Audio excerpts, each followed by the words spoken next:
Ben ritrovati al meteo. Migliora il tempo sulle nostre regioni domenica in compagnia del sole, ma vediamo il dettaglio.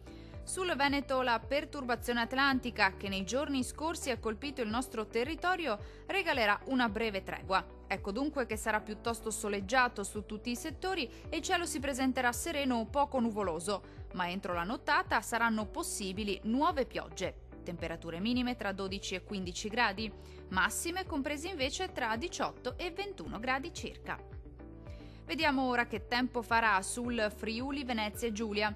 Migliora il tempo anche sulla nostra regione, sarà infatti una giornata caratterizzata da una maggiore stabilità, con tanto sole ovunque, solo con qualche addensamento innocuo lungo le aree costiere, ma senza altre conseguenze. Temperature minime tra 13 e 14 gradi. Le massime invece oscilleranno tra i 19 e i 22 gradi. Vediamo infine la situazione meteorologica del Trentino Alto Adige. Non cambia di molto lo scenario, anche sulla nostra regione infatti sarà più asciutto e stabile ovunque. Il sole sarà protagonista con cielo sereno o al massimo poco nuvoloso. Anche in questo caso peggiorerà in nottata. Temperature minime tra 13 e 15 gradi. Massime oscillanti invece tra 20 e 21 gradi.